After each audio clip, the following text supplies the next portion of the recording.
Okay ಅಲ್ವಾ? ಅದೇ ಅದೇ ಮಳೆ ನಿಲ್ತು ಅನ್ಸುತ್ತೆ. ಅಲ್ಲ, ಎಲ್ಲ ಕಾರ್ಯಕ್ರಮಗಳಲ್ಲೂ ನಾವು ಬಂದಿರುವಂಥ ಮುಖ್ಯ ಅತಿಥಿಗಳನ್ನ ಫಸ್ಟ್ ಮಾತಾಡ್ತೀವಿ. ಆ್ಯಕ್ಚುಲಿ ಇದು ನಂದಲ್ಲ ಸರ್, ಇವ್ರದ್ದೇ ನರೇಶನ್ನು. ದಯವಿಟ್ಟು ಈಗ ಅವ್ರನ್ನ ಕರೆದು ಬಿಡ್ತೀನಿ 3 ಜನ. ಖಂಡಿತ. ಮಂಜು ಸರ್, ಹಾಗೆ ಸರ್ ನೀವು ಬರಬೇಕು. ಕೌಶಿಕ್ ಸರ್, 3 ಜನ ಒಟ್ಟಿಗೆ ಬಂದ್ಬಿಟ್ಟು ದಯವಿಟ್ಟು, ತುಂಬ ಕಾಯಿಸಿದ್ದೀವಿ. ವಿಶೇಷವಾಗಿ ನನಗೆ ಈ ಸಿನಿಮಾದ ಶೀರ್ಷಿಕೆ ತುಂಬ ಹಿಡಿಸ್ತು. ಇತ್ತೀಚಿನ ದಿನಗಳಲ್ಲಿ ನಾವು ಶೀರ್ಷಿಕೆ ನೋಡ್ತಾ ಇದ್ದೀವಿ. ಆ ಟೈಟ್ಲನ್ನು ನೋಡೋಕ್ಕೆ, ಓದೋಕ್ಕೆ, ಹೇಳೋಕ್ಕೆ ಅಸಹ್ಯ ಆಗುತ್ತೆ ಅಂಥ ಟೈಟ್ಲ್ಗಳು ಬರ್ತಾ ಇದ್ದಾವೆ. ಆದರೆ ಇದು ಒಳ್ಳೆ ಟೈಟ್ಲ್, ಒಳ್ಳೆಯ ಒಂದು ಶೀರ್ಷಿಕೆಯನ್ನು ಯತಿರಾಜ್ ಅವರು ಇಟ್ಟಿದ್ದಾರೆ. ಅದಕ್ಕೆ ಅವ್ರಿಗೆ ಧನ್ಯವಾದ ಹೇಳ್ತೀನಿ. ವಿಶೇಷವಾಗಿ ನನ್ನನ್ನು ದೂರವಾಣಿ ಮುಖಾಂತರ ಕರೆದರು ಯತಿರಾಜ್. ಅದೇ ಚೆನ್ನಾಗಿ ಹೇಳಿದ್ರಿ ಸರ್, ವಿಶೇಷವಾಗಿ ದೂರವಾಣಿ ಮುಖಾಂತರ ಕರೆದ್ರು. ನಾನು 2 ಮಾತಾಡಲೇ ಇಲ್ಲ, ಬರ್ತೀನಿ ಅಂತ ಹೇಳಿದೆ. ಯಾಕೆ ಅಂತ ಹೇಳಿದ್ರೆ ಅದಕ್ಕೆ ಕಾರಣ ಇದೆ.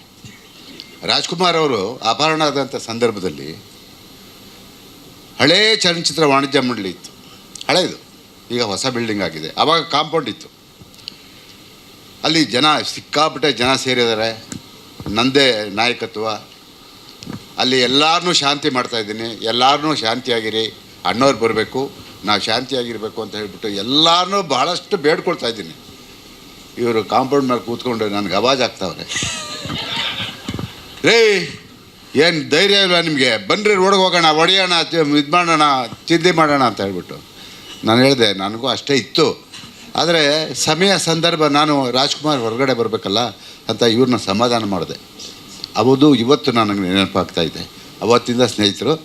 ಹಾಗಾಗಿ ಇವತ್ತಿಗೆ ಬಂದಿದ್ದೀನಿ. 6ನೇ ಚಿತ್ರ ಮಾಡಿದ್ದಾರೆ. ನಿಜವಾಗಿ ನನಗೆ ಬಹಳ ಖುಷಿಯಾಯಿತು. ಒಬ್ಬ ಪತ್ರಕರ್ತನಾಗಿ, ಸಾಮಾನ್ಯ ಮನುಷ್ಯನಾಗಿ ಇವತ್ತು ಅವರು ಒಂದು ಮಾತು ನೆನೆಸ್ಕೊಂಡ್ರು, ಅವರ ಯಾರನ್ನ, ಟೀಚರ್ಸ್ನ. ನಿಜವಾಗಿ ಖುಷಿಯಾಯಿತು. ನೋಡಿ, ಇದು ಮಾನವೀಯತೆ ಮತ್ತು ಅವರಲ್ಲಿರುವಂಥ ಗುಣ. ಅಂದರೆ ಇದು ಮನುಷ್ಯನಿಗೆ ಬೇಕಾಗಿರೋದು.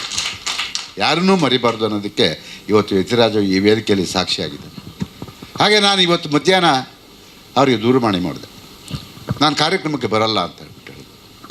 ಯಾಕೆ ಅಂತ ಹೇಳಿದ್ರು, ನೀವು ನಮ್ಮ ಚಲನಚಿತ್ರ ವಾಣಿಜ್ಯ ಮಂಡಳಿಯಲ್ಲಿ ನೀವು ಸದಸ್ಯತ್ವ ಹೊಂದಿಲ್ಲ. ಇದು ನನ್ನ ಒಂದು ಧ್ಯೇಯ, ನನ್ನ ಸ್ವಾಭಿಮಾನ. ಹಾಗಾಗಿ ಯಾವುದೋ ಒಂದು ಕನ್ನಡ ಚಲನಚಿತ್ರ ವಾಣಿಜ್ಯ ಮಂಡಳಿಯಲ್ಲಿ ನೀವು ನೋಂದಾಯಿಸಿರೋದ್ರಿಂದ ದಯಮಾಡಿ ನಾನು ಬರೋದಿಲ್ಲ, ಕ್ಷಮಿಸಬೇಕು ಅಂತ ಹೇಳ್ಬಿಟ್ಟು ಹೇಳಿದೆ. ಯಾಕೆ ಅಂತ ಹೇಳಿದ್ರೆ ನನ್ನ ನಿರ್ಧಾರ ಅದು. ಯಾಕೆ ಅಂತ ಹೇಳಿದ್ರೆ 85 ವರ್ಷದ ಇತಿಹಾಸ ಇದೆ ಅದಕ್ಕೆ, ಆ ಚಲನಚಿತ್ರ ವಾಣಿಜ್ಯ ಮಂಡಳಿಗೆ. ರಾಜ್ಕುಮಾರ್ ಅವರು, ವಿಷ್ಣುವರ್ಧನ್ ಅಂತ, ಅಂಬರೀಷ್ ಅಂತ ಅವರು ಬಂದು ಆ ನೆಲದಲ್ಲಿ ಸ್ಪರ್ಶ ಮಾಡಿದ್ದಾರೆ. ಆ ಒಂದು 85 ವರ್ಷ ಇತಿಹಾಸ ಇದೆ. ಯಾರೋ ಮೊನ್ನೆ ಬಂದು ಒಂದು ವಾಣಿಜ್ಯ ಮಂಡಳಿ ಮಾಡಿಕೊಂಡು ಇವತ್ತು ಇಡೀ ಇಂಡಸ್ಟ್ರಿಗೆ ಕೆಟ್ಟ ಹೆಸರನ್ನ ತರುವಂಥ ಕೆಲಸ ಮಾಡ್ತಾಯಿದ್ದಾರೆ. ಹಾಗಾಗಿ ನಾನು ಆ ಯಾವುದೇ ಬೇರೆ ವಾಣಿಜ್ಯ ಮಂಡಳಿಯಲ್ಲಿ ರಿಜಿಸ್ಟರ್ ಮಾಡಿದರೆ ನಾನು ಹೋಗಲ್ಲ ಅಂದೆ. ಅವರು ಒಂದು ಮಾತು ಹೇಳಿದ್ರು, ದೊಡ್ಡ ಮಾತು. ನಿಜವಾಗಿ ನನಗೆ ಖುಷಿ ಕೊಡ್ತು. ಏನಂದರೆ, ನಿಮ್ಗೆ ಏನು ಅನಿಸುತ್ತೋ ಅದನ್ನು ಮಾತಾಡಿ ಅಂದರು. ನಿಮ್ಗೆ ಅದೇ ಅನಿಸಿದರೆ ಮಾತಾಡಿ ಅಂತ ಹೇಳಿದ್ರು. ಅದು ಮನುಷ್ಯನಿಗೆ ಬೇಕು. ನೋಡಿ, ಅವರು ಹೆಂಗೆ ನನ್ನನ್ನು ಕರ್ಸ್ಕೊಂಡ್ರು ಅಂತ ಹೇಳಿದ್ರೆ, ಈ ವೇದಿಕೆಯಲ್ಲೇ ನೀವು ಮಾತಾಡ್ಬಿಟ್ಟು ಹೇಳಿ ಅಂತ ಹೇಳಿದ್ರು. ಆದರೆ ಯಾವ ವಾಣಿಜ್ಯ ಮಂಡಳಿ ಎಂಥವ್ರು ಕಟ್ಟಿದ್ದಾರೆ ಅದನ್ನೆಲ್ಲವನ್ನು ನಾವು ಅರ್ಥ ಮಾಡ್ಕೋಬೇಕು. ದಯಮಾಡಿ ಏನೋ 5,000ಕ್ಕೆ 10,000ಕ್ಕೆ ರಿಜಿಸ್ಟರ್ ಮಾಡಿಬಿಡ್ತಾರೆ ಅಂತ ಹೇಳಿದ್ರೆ ಅಲ್ಲಿಗೆ ಮುಗೀತು. ಅವರ ಮುಂದಿನ ದಿನಗಳನ್ನು ಯಾವ ರೀತಿ ಅವರು ನೆನೆಸ್ಕೋಬೇಕು. ಇವತ್ತು ಆ ಚಲನಚಿತ್ರ ವಾಣಿಜ್ಯ ಮಂಡಳಿಯಲ್ಲಿ ಏನಾದರೂ ಅವರು ಸದಸ್ಯತ್ವ ಹೊಂದಿ ಅವರು ಬಂದರೆ ಅವರಿಗೆ ಎಷ್ಟೆಷ್ಟು ಅನುಕೂಲ ಇದೆ ಅನ್ನೋದನ್ನು ನಾನು ಇಲ್ಲಿ ಹೇಳಬೇಕಾಗಿಲ್ಲ. ಅದು ಏನೋ ಗರ್ವ ಅಂತ ಅನ್ಕೋಬೋದು. ಆದರೆ ಅದರಿಂದ ಬಹಳಷ್ಟು ಪ್ರಯೋಜನ ಇದೆ, ಬಹಳಷ್ಟು ಸಹಾಯ ಚಲನಚಿತ್ರ ವಾಣಿಜ್ಯ ಮಂಡಳಿಯಿಂದ ಆಗ್ತಾಯಿದೆ. ಏನಾಗಲಿ, ವಿಷಯಕ್ಕೆ ಬರೋಣ. ಯತಿರಾಜ್, ನಿಮ್ಮನ್ನು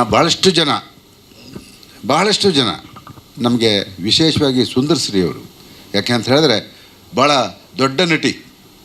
ಅಂಥ ನಟಿನ ನೀವು ಸಿನಿಮಾದಲ್ಲಿ ಹಾಕ್ಕೊಂಡು, ನಾನು ಬಂದು ಕೂತ್ಕೊಂಡ ತಕ್ಷಣ ಈ ಹೆಣ್ಮಗಳು ಹೀರೋಯಿನ್ ಬಂದಿದ್ದರು.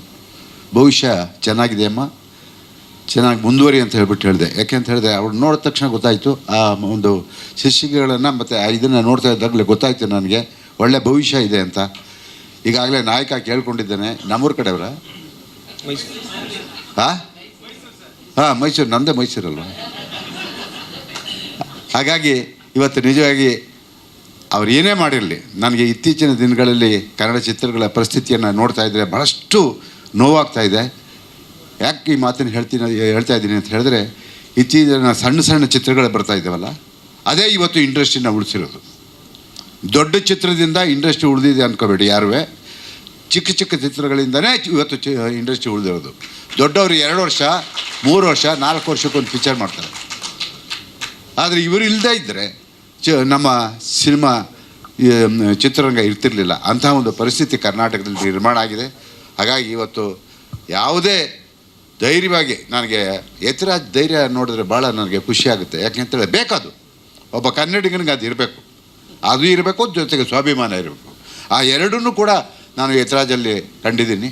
ಈಗ ಭಾಳಷ್ಟು ಜನ ಕಲಾವಿದರು ಹೇಳಿದ್ರು, ಸೆಟ್ಟಿಗೆ ಬಂದರೆ ಹೆಂಗಿರ್ತಾರೆ, ತೆರೆ ಮರೆಯಲ್ಲಿ ಹೆಂಗಿರ್ತಾರೆ ಅಂತ ಹೇಳ್ಬಿಟ್ಟು, ಅದು ಬೇಕು.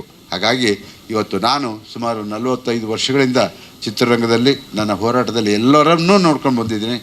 ಹಾಗಾಗಿ ಇವತ್ತು ನೀವು ನಾಯಕ ನಟನಿಗೆ ಒಳ್ಳೆ ಮಾತನ್ನು ಹೇಳಿದ್ರಿ, ಆ ಥರ ಬೀಳಬೇಡ, ಸಮಯ ಬರಬೇಕು ಅಂತ ಹೇಳ್ಬಿಟ್ಟು ಅಲ್ವಾ. ಎಲ್ಲದಕ್ಕೂ ಸಮಯ ಬರುತ್ತೆ. ಆ ಸಮಯದಲ್ಲಿ ಏನೇನಾಗಬೇಕೋ ಅದು ಹಾಗೇ ಆಗುತ್ತೆ. ಆದ್ದರಿಂದ ಧೈರ್ಯವಾಗಿ ನೀವು ನಿಮ್ಮ ಏನೋ ಒಂದು ಚಿತ್ರ ಏನೋ ಒಂದು ಸ್ವಲ್ಪ ಹೆಚ್ಚು ಕಮ್ಮಿ ಆಯಿತು ಅಥವಾ ಇನ್ನೊಂದು, ಅದಕ್ಕೆಲ್ಲ ತಲೆ ಕೆಡಿಸ್ಕೋಬೇಡಿ.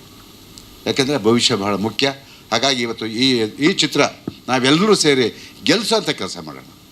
ಇವತ್ತು ನನ್ನ ಮಾಧ್ಯಮದವರು ಇದ್ದಾರೆ, ಅವ್ರು ಯಾವತ್ತೂ ಯಾರನ್ನೂ ಕೈ ಬಿಟ್ಟಿಲ್ಲ. ಒಳ್ಳೆ ಚಿತ್ರ ಮಾಡಿದರೆ ಖಂಡಿತ ಜನ ಸ್ವೀಕಾರ ಮಾಡ್ತಾರೆ, ಅದರಲ್ಲಿ 2 ಮಾತಿಲ್ಲ. ಯತಿರಾಜ್, ನೀವು ಹೇಳಿದ್ದೀರಾ, ನೀವೇ ನಿಮ್ಮ ಬಾಯಿಂದ ಹೇಳಿದ್ದೀರಾ, ನನಗೆ ತೃಪ್ತಿ ತಂದು ಕೊಟ್ಟಿದೆ ಈ ಚಿತ್ರ ಅಂತ ಹೇಳ್ಬಿಟ್ಟು. ಹಾಗಾಗಿ ನಿಮ್ಮನ್ನು ನಾವು ನಂಬಿಕೊಂಡು ಚಿತ್ರಮಂದಿರಕ್ಕೆ ಬರ್ತೀವಿ.